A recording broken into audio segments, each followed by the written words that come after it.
I came to a new realization in therapy yesterday about people pleasing or fawning or sort of self abandonment that I want to share in case it's relevant to somebody else.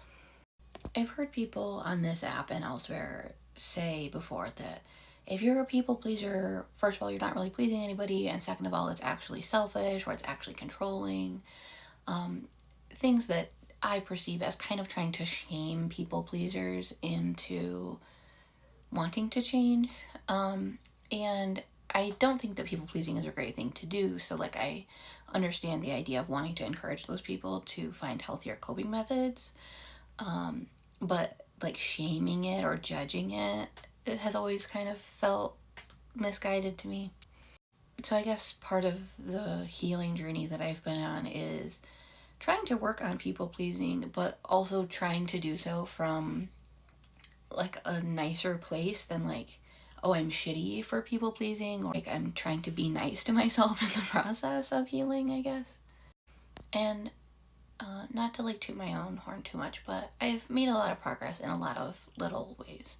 But one area that has continued to trip me up particularly hard is when my husband is struggling, which he is doing like his own healing journey, and so as one would expect, he sometimes like is processing his own trauma that really pull me into kind of a more heavy people pleasing, fawning, and self erasure type of place. Because if he's dealing with something really big, then this, to a big part of me, it just feels so incredibly selfish for me to take up any space while, like, I feel like everything should be about him if he is really, really struggling.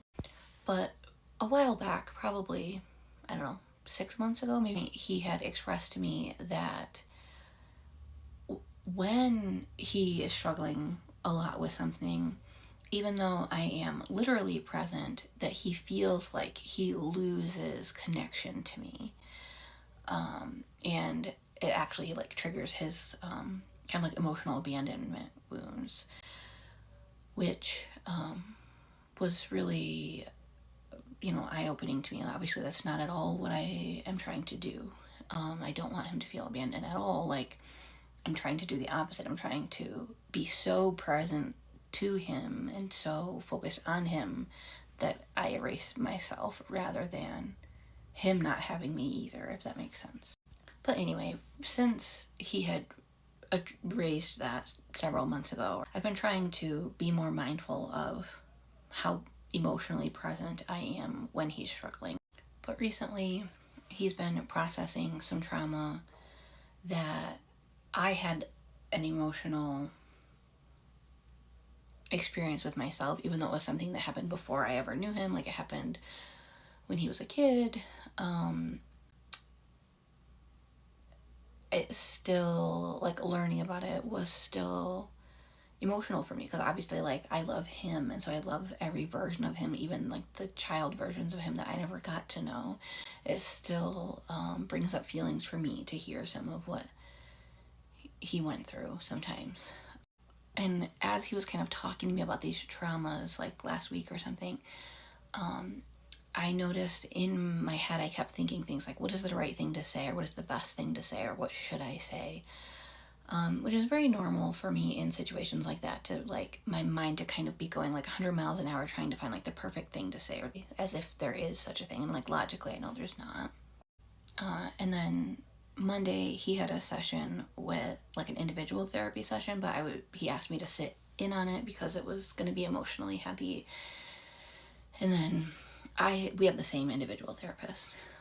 So then I had my individual therapy session for the week yesterday, and I kind of mentioned my husband's stuff to our shared individual therapist, and how I noticed that I was like somewhat shut off, even though I was trying to like be hyper present or whatever.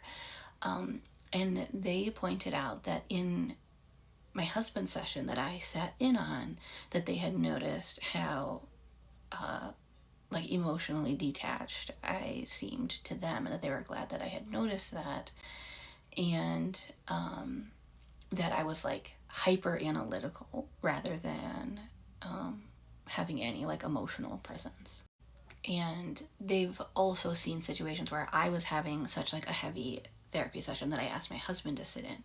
And they mentioned that when roles have been reversed before, that my husband, his name's Ryan, has expressed his emotions has been emotional in my therapy sessions before, and they asked me if that felt selfish to me, or like what my emotional experience of that was. And it's a very powerful thing to see Ryan impacted by my struggles sometimes. Like, it makes me sad. Like, I don't want him to hurt because I'm hurting. But I definitely don't feel burdened by, or I don't feel like him having emotions about my emotions is a selfish thing at all.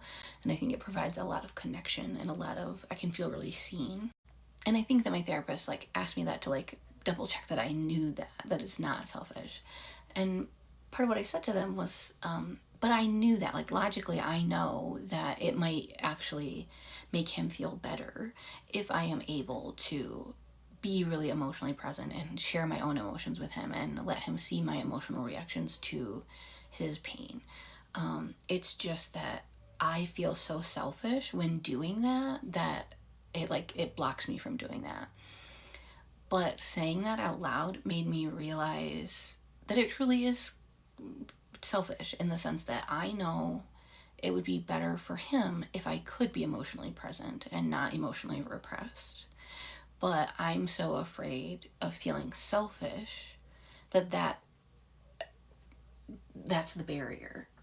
And it's not like choosing to be selfish in the sense of like, I'm not going like, he kind of wants this, but I kind of want this, so I'm going to do this. Like, it doesn't feel like a choice like that. Like, it feels like I would feel so selfish that it's like I lose access to that option. Like, I struggle to let myself go there. But something about it did just make it resonate in that selfish way. And I'm not looking at it as like being harsh on myself or trying to shame myself or judge myself, the way that some of this like content about if you're a people pleaser, you're not altruistic, you're actually the most selfish person. That's not the attitude that I'm coming at this with at all. I think it's selfish in the sense that it is focused on protecting myself and my own emotional experiences more so than his. So it's literally selfish, but I don't mean it's like immoral. It comes from a traumatized place or whatever.